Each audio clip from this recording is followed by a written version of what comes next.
African point of view, I think. It's more of like the older generation, you know, our parents, they come very traditional, very, and I think if you had any type of mental instability, you were crazy. It's not like there was no help, you were just crazy, you're mad, you know, and I think West, the research that they do, the fact that they find that, you know, things like depression, they're real.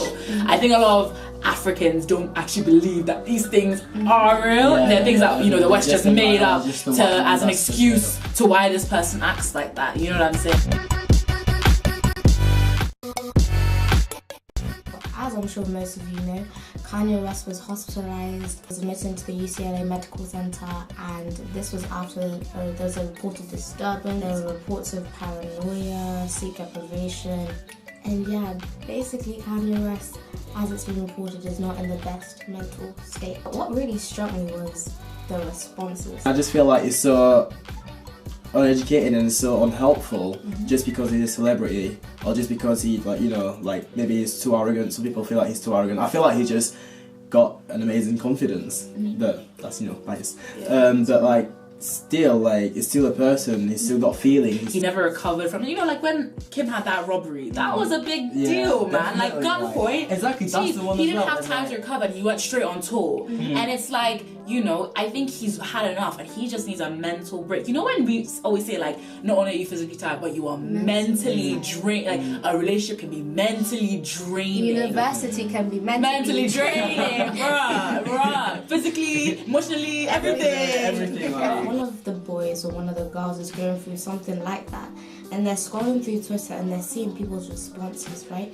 They're seeing how people react to that, how people aren't sensitive. Tell me if people are going to be confident to then come up to their bros and say, look, this is what I'm going through. The way we do react to celebrities, whether or not they hear you, whether or not Kanye is going to see your tweet, someone who might be suffering from something, it might be smaller, it might be just as big, right? Someone suffering from that may then be scared to come out and open up. I wouldn't want to talk about it because I just feel like my friends would just wipe it off, like, bruh, you know, just what do they say? What do African parents say when, like, you come with a problem? Mine is just like, bruh, get over it. Get over it, you know? Like, I feel like, you know, I think people are less likely to talk about it, and I think the main thing about having an issue, mental or whatever, is to talk about it, to get it out there so people are aware, and that's just awareness for everyone else. It causes a ripple effect because everyone becomes aware of, you know, if someone has the issue, oh, you know, Tender, yeah, my friend was going through that, and, you know, this is what you do. You know what I'm saying? And encouragement, bro. If someone comes up to you, it's just for you to listen to them, for you to take on, to like hear them out, like hear what they have to say, like take a bit of their burden, like trying to ease their pain a bit. But also, like, you have to get them to seek the help that they need. Like, if you feel like they need help, professional help from what they've told you, but just don't feel like you need to take all the burden for yourself, because that could take a toll on you as well. So on like a spiritual aspect as well, like obviously the solution, if you are spiritual, if you do believe in God, the solution is God first, pray, but you're there to listen. So as soon as someone says, you know, I'm not feeling, don't go pray. They didn't ask you for a solution. They said, look, listen to me. I've been suffering alone. I need someone to talk to. And then it's not only about pray. You need to be more, because chances are if they're spiritual too, they've prayed already. So come from another angle, you know, like, you know, on a day-to-day level, how can we try and work with this?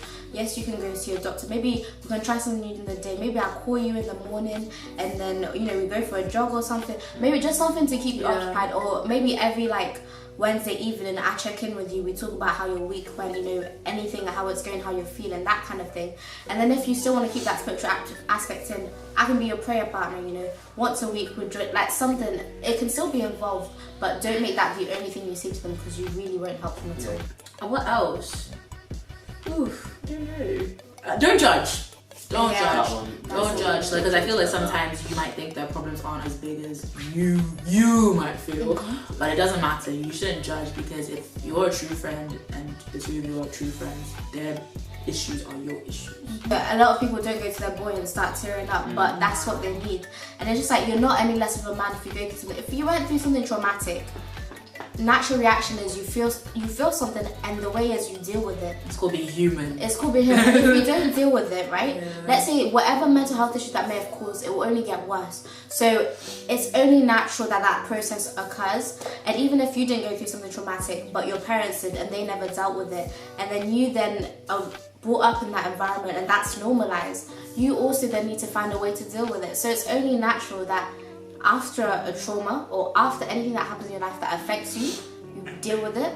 And if it's kept under the rug, something worse can come up. So you're no less of a man, you are still a man. Before the trauma, after the trauma, you're still a man. Before the tears, after the tears, you're still a man. It takes a lot of strength to strip yourself exactly and just be vulnerable and just open yourself up. Well. It takes a lot of strength. So you're stronger. You're way stronger than any way. It's harder to talk about something that really pains you, that's something that's really deep into your conscience. So if you can talk about it, you are strong.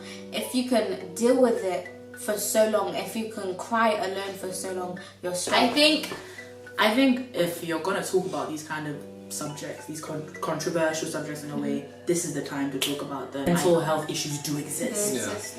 Older generation, more traditional generation might not see it that way. So I think we've been blessed to see both sides of the coin. And I think awareness is very important. I think we're very lucky that we're the new generation, so we can set the new standard for our children. Definitely. We can set the new standard. Need to be the change that we want in the system. Because they're not exactly. And the sense to me though, society says this about mental health. We are society. So like it's our job to like change what the view people have against like just preach. Exactly. Be careful about, be sensitive. Watch yourself. What you tweet, because it is ignorant for you to be so insensitive and post that and not think about the repercussions of how someone suffering from a mental health issue can read that and be affected.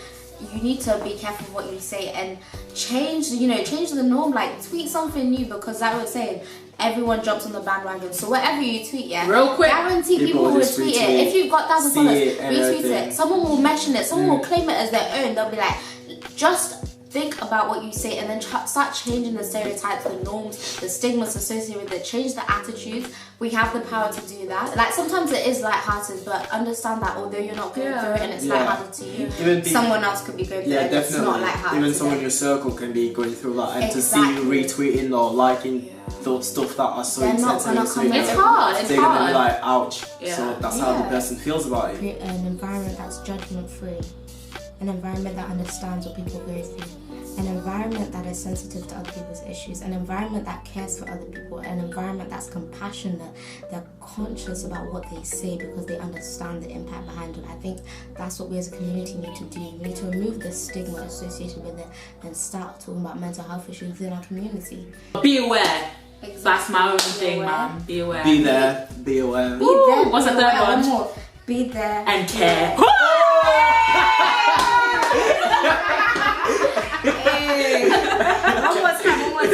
One more time. Okay, we're gonna do, so be aware. Be there.